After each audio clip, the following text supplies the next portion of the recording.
Hey everybody, welcome to Mystery Race Night. It is Kuzushi. Tell me about it. Author Blues. Yeah, Block Kuzushi is a sort of Arkanoid clone. Block Kuzushi is just the term for block breaker. This is a game with a story mode. There's like different floors you reach and bosses you fight. Some of the power-ups do some rather bizarre things. So we are giving them a fairly straightforward challenge of just score. I wanted to originally do a stage challenge, but one of the power-ups will warp you either forward or backward, and I kind of want that to not have as big of an impact, so I'm going to give them a quick note to keep track of their best scores.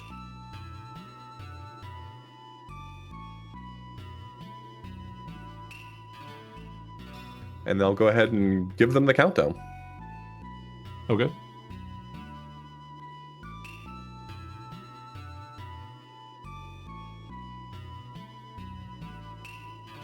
Gonna pull audio from player one there, call me.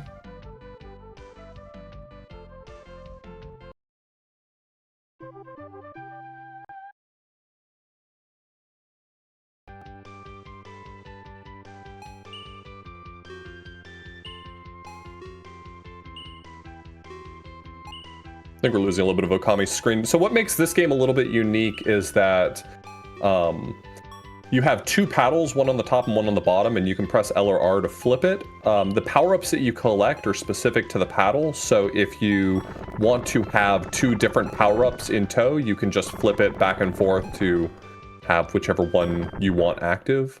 It's kind of a neat mechanic, and some of these power-ups are pretty awesome. Some of them are the normal Arkanoid power-ups that you're used to seeing, making the paddle bigger or smaller, or giving you some sort of protection, multi-ball, things like that. Some of them, like the wormhole power-up, literally just opens up a black hole and you go to a new stage that could be in front or behind you. Some of them make your ball just tear through blocks. You may see that at some point. There's actually a lot of power-ups, and they're all indicated by two letters on the power-up itself, and I played this for probably 10 minutes and could not commit a single one of them to memory. So as much as I would love to give them advice on what the good power-ups are, I'm not sure that I could tell you based on just the letters.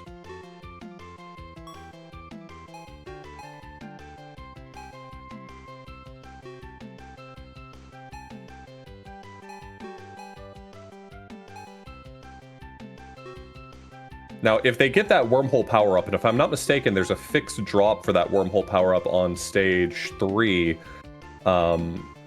They could go forward or they could go backward. I was playing, and I collected it, and I went back to the very first stage, and I said, oh no.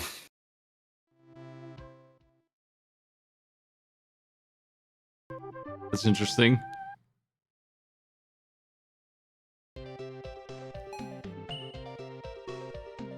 I love Breakout. I mean, Block Kuzushi. We all do.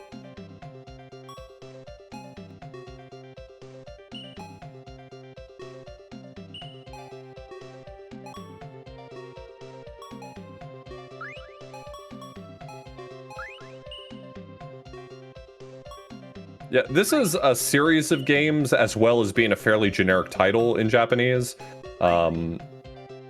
So, you know, there's Block Kuzushi for the Game Boy, and there's sequels to this game that go as far as I could tell, all the way to the PlayStation 2. But I was having a really hard time finding a manual for this game. The Game Boy version, I think, did come out in the US at some point. But the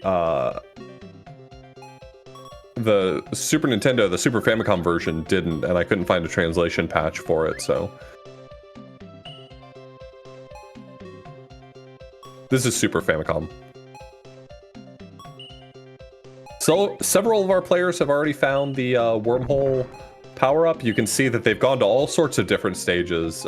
6, 5. I'm sure we'll see someone get warped backwards. Now, getting unlucky with the warps could potentially change your point potential, but I did not want to grade players on the furthest stage that they made it when you could literally have a discrepancy of 5 or 6 stages just based on the luck of that power-up.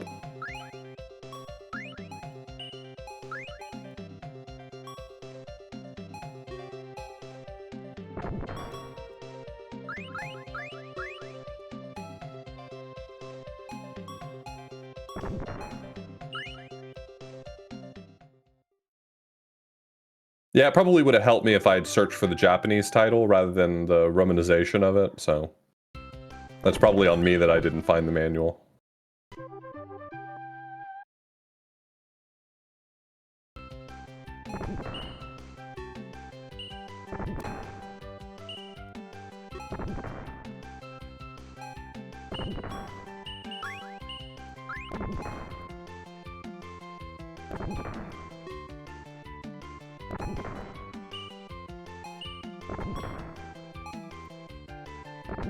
Gotta get to those bomb tiles.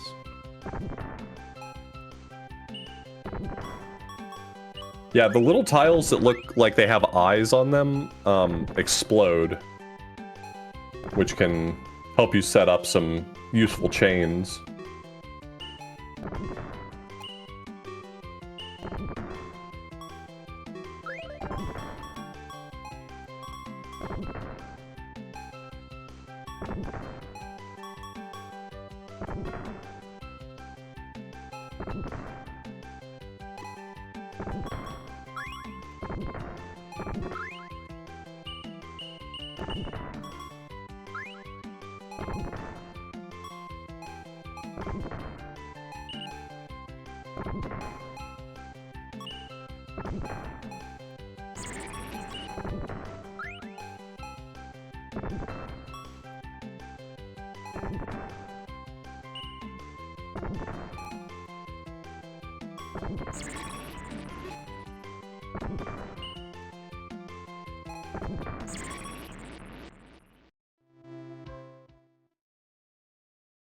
Wow, Okami's acquired some sort of like laser weapon that that can clear blocks on your behalf. The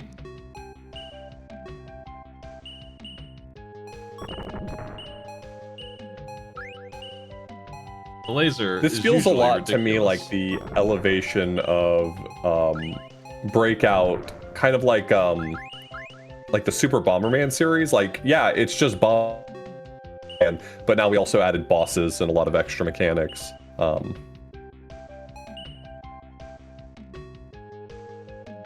We may see some of our players get to the first boss. I think the first boss is on stage 13 or something like that. I don't actually know a lot about what the bosses entail. I just know this game has bosses.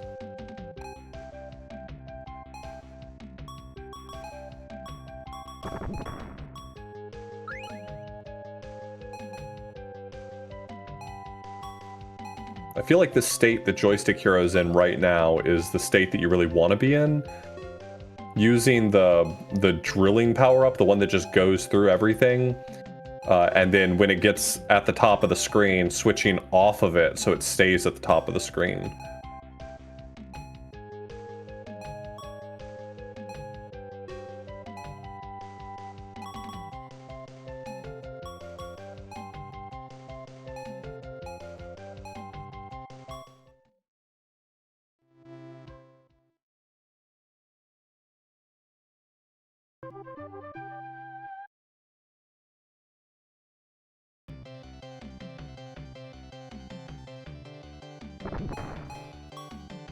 Okay, I was wrong. It's stage 11. We've got our first boss. Okami is fighting them.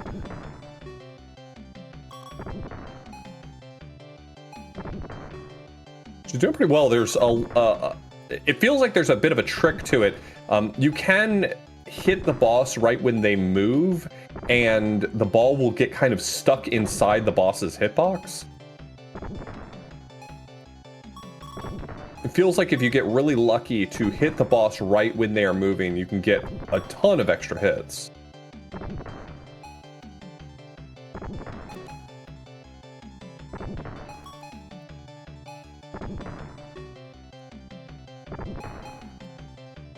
Boss fights in these kind of games are, well, you know how it is.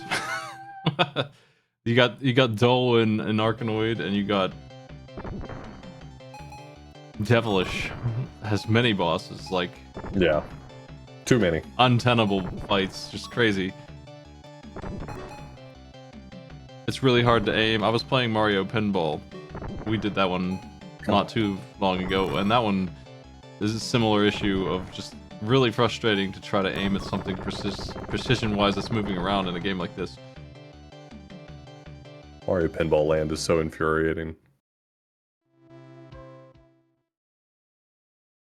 I feel like it should be, but I can't get anything to happen in it. Yeah. It's like, it's a game that is very good looking, and I mean, the premise should be a slam dunk for me. I like Mario themed things. I've never willingly played a tennis game, but I'll play Mario Tennis. And yet, Mario Pinball Land just fails to be an approachable pinball game. I think they let it too open with the speed and the angles. They should have locked it in a little tighter. Some of what those stages ask of you is absurd, too. Oh, I got like 2 stars in 30 minutes.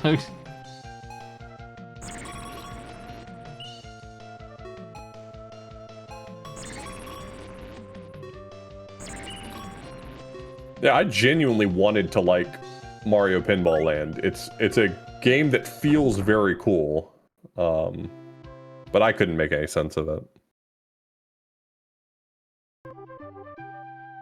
Well, Kami's running away with this. We've got Fernan now fighting the same boss that she was on before, but Okami's already on 14. In second place, we've got Fernan fighting the stage 11 boss.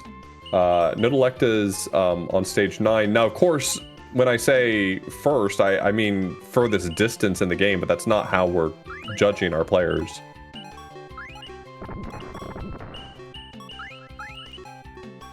In fact, while Okami does have the highest score as well, Joystick Hero, all the way back on stage 4, actually has the second highest score.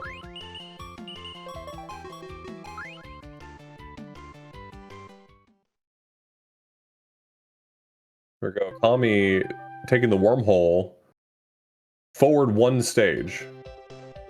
So I'm the only one who got punished to go all the way back to the beginning?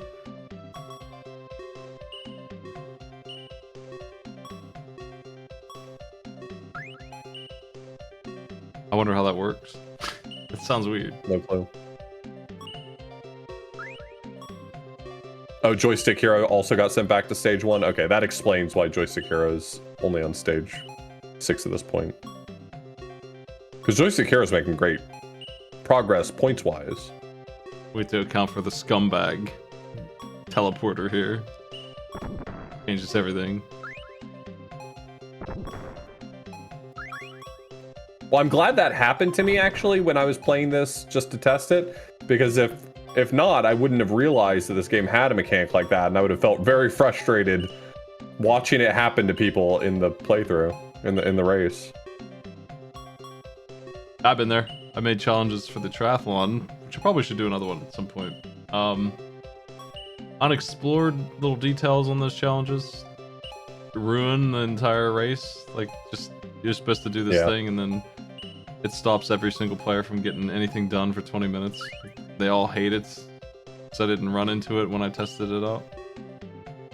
And I don't know every game that well. All this to say, cut us some slack, we're trying our best.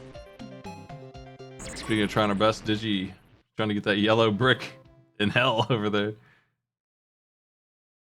The ball is so fast, too. What a nightmare.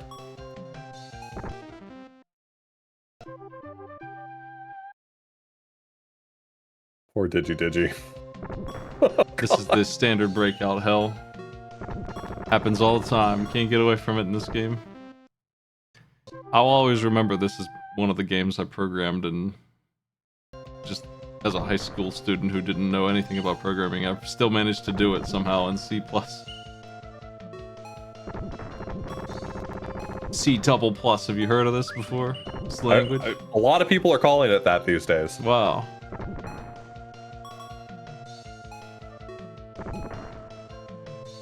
I was such a good programmer.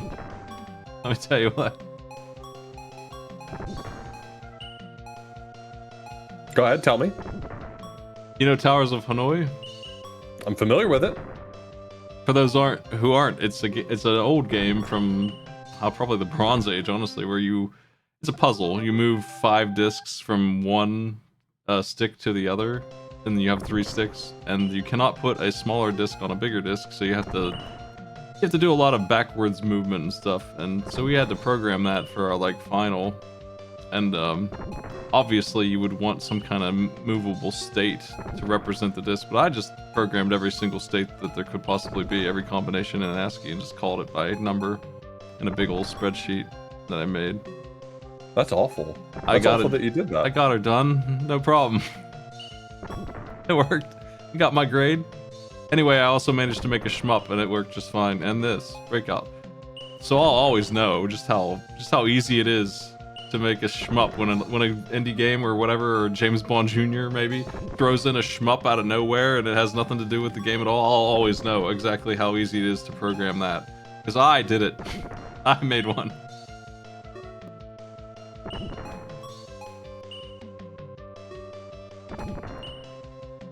We've got quite a few of our players taking on that boss now. Nodelecta, Bloodfire, and Digi are all on the stage 11 boss.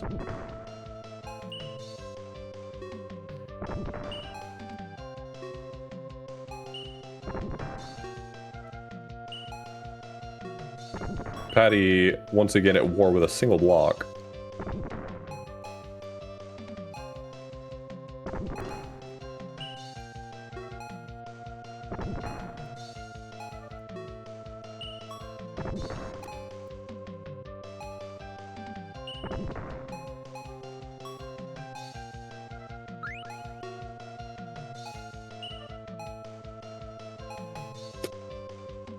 I'm so sympathetic, but also at the same time, this is so funny watching Patty B is just trying to get the ball to go to the one place it needs to go.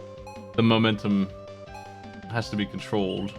It can be a little bit. There we go. Some of these, the worst ones, the ones that you should never play, don't have any control at all, and your paddle is literally just what it looks like, a brick wall with no influence. Normally, obviously, you have angles that you don't actually see, like hit it with the edge of your stick, it influences the path. Some of these don't have that, and they suck so bad.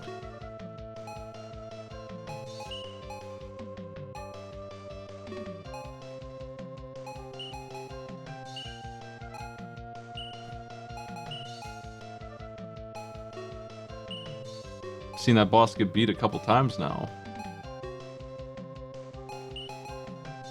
As bosses go, it's pretty straightforward. You're dodging the bombs and hoping the ball hits. Yeah, even my breakout had angles on the pad. It's really easy to do. I don't know if I even programmed it in C or C++. I think I made it in ActionScript and still managed to make it work. We're at about 11 minutes on the clock, by the way.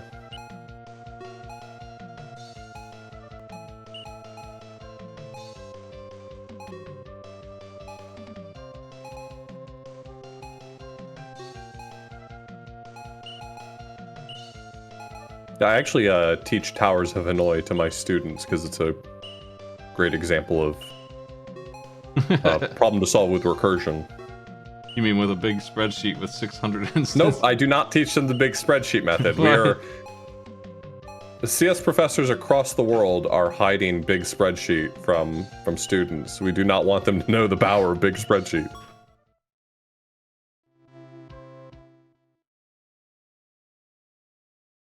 Obviously takes longer and is more prone to mistakes anyway than just doing it the correct way. But I was still the ace student in that class. The other students were, there was some software on the PCs there that let them edit videos. So they were making those Dragon Ball Z FMVs, you know, the one at Linkin Park. Instead of doing any work.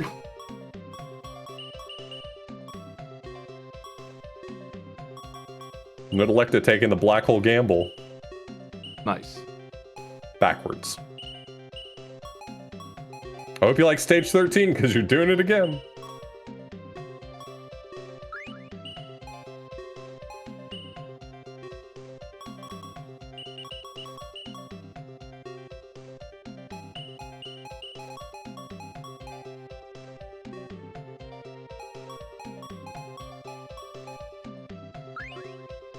And Fernan lost that gargantuan paddle.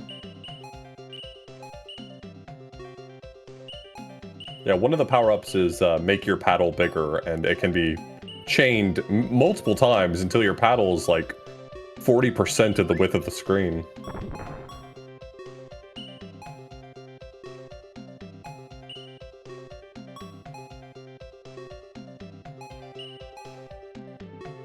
What is again the difference between green and orange here? For the paddle. For what? Oh, it's just two different paddles, so you can store different power-ups on each one. It's pretty sweet. So if you have a power-up you really like, you can flip your paddle over so that when you pick up a power-up, you don't lose that one that you like. That's a good feature. Yeah, I thought that was one of the things that made this very novel. Our players were using that earlier because there's one of the power-ups that turns your ball into a drill. It just goes through everything. But then you start dropping a ton of power-ups, and if you touch any of them, you lose that really great power-up. Well, you can just flip the paddle over. You're not drilling through anything during that time, but you're also not risking losing the good power-up. Okami is struggling real big time to get those three in the corner.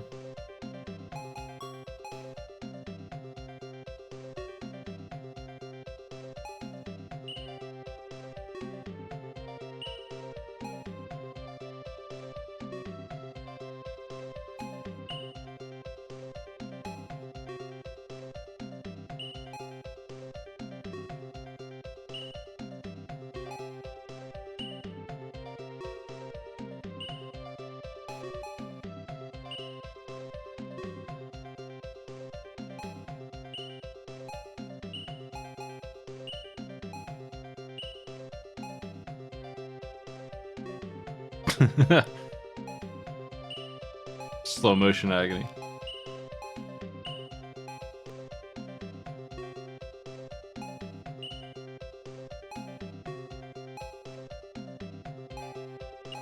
I feel like the obvious solution to the breakout problem here is to just speed this thing up faster over time and also maybe multi-ball after a while.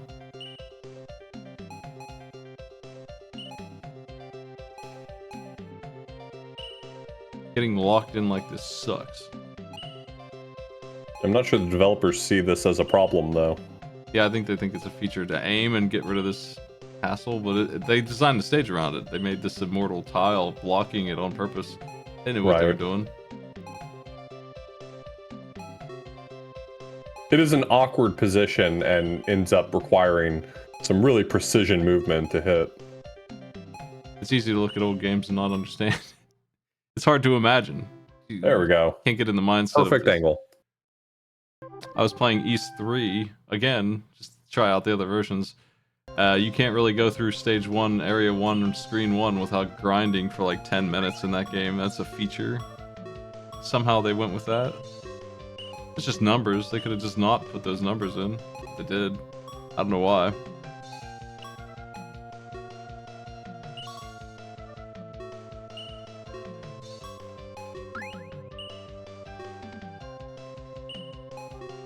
Oh, this Yoku block stage is annoying.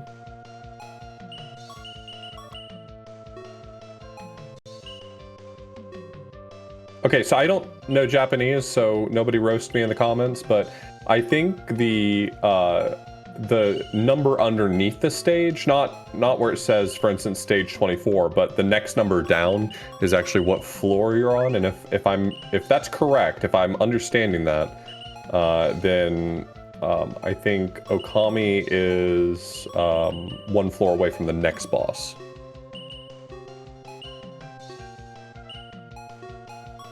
Multi-ball. The best.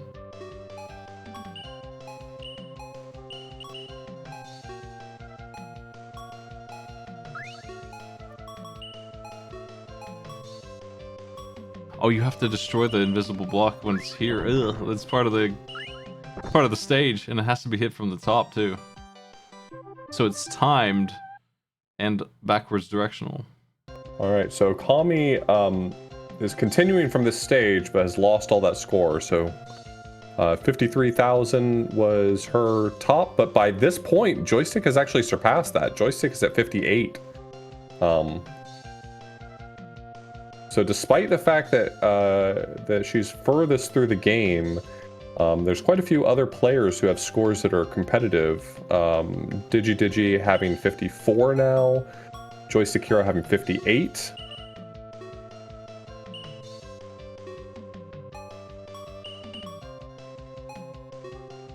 Kami has game over and just rolled in with 53,000 points as their final score.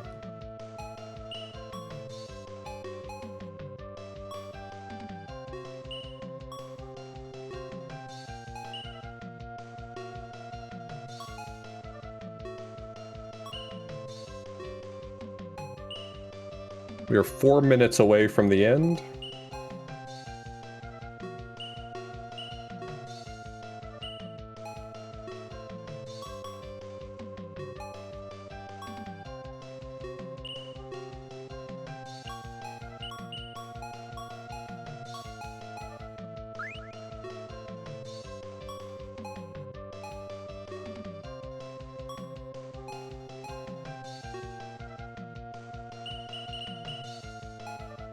Right now, I'd say that first place is between Joystick and Digi. Either one of them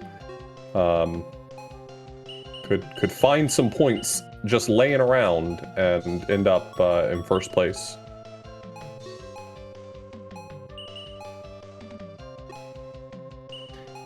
Looks like Digi's gonna take it. The whole thing. Joystick has a higher score and is on a brand new, wide open level, so. Just 6 lives. Maybe will come into play, but we're running out of time. I didn't start my clock, unfortunately. Oops. Okay. We've got 3 more minutes.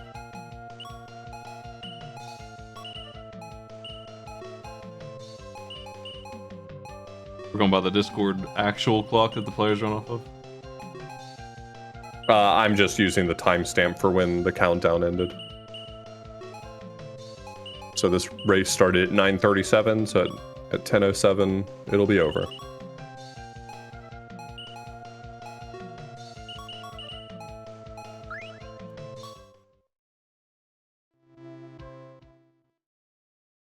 I recognize We're about these to get awful our second boss on Okami's screen. Yeah.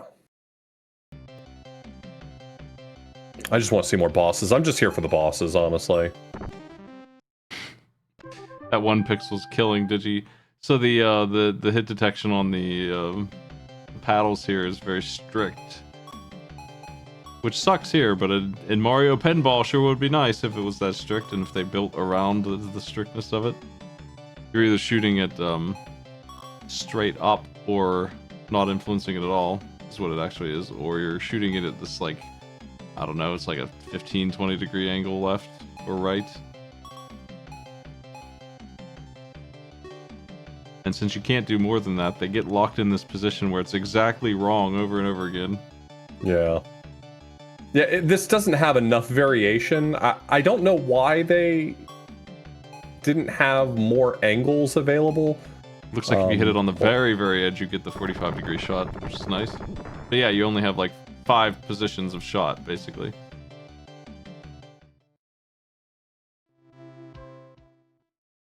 Mega. That's not uncommon.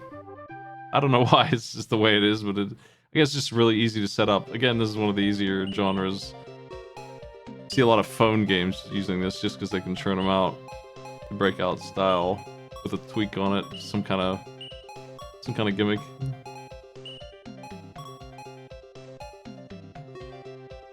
All right, about a minute remaining. Alphabooz, you want to make a phone game with me? Get rich? Towers of Hanoi Breakout. What do you think? As long as it can be riddled with ads. Yeah, that's the ticket. Every time you place down a disc, 30-second unskippable ad.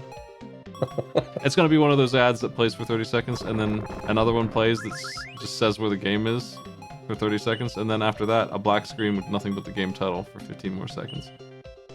And it's got this tiny little X on it that you can't click with your finger, it'll just load the App Store. That's the way we'll roll. I love this.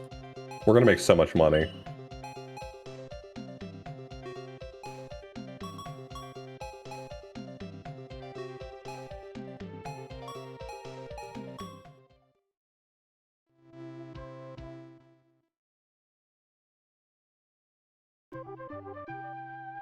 All right, I've called time for them. It's hundreds away. Digi lost to Joystick Hero by 700 points and a score of 63,000.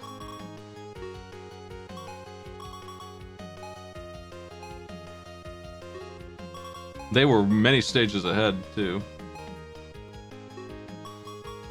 Yeah, Digi and Joystick Hero are both so unbelievably close. I don't think at any point Digi had surpassed Joystick Hero, but honestly, if this race had gone 2 minutes more, it might be a totally different story. Getting sent back in time got them an extra 400 points or whatever.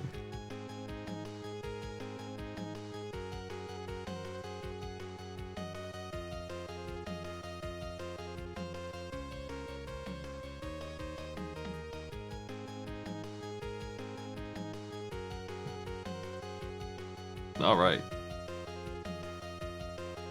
Thanks for the game choice, Author Blues. I haven't seen this one before. It's pretty cool. Hell yeah. It's a very stylish breakout. Yep. I'm always going to be Arkanoid fan. That one has no music at all except for the victory chime. It's the one I grew up with, It's a very quiet, peaceful game. Oh, it's one of the worst boss fights in any of these that I've ever seen. Lawnmower Man ass comes out and tries to smash you. You doing any broadcasting? Yeah, in a little bit. Alrighty. Thanks for playing with me. Take it easy. Co-hosting. Yeah, no problem. Yeah. See you later. Folks, come join me at Terravan's stream. We'll see you later. Have a good one.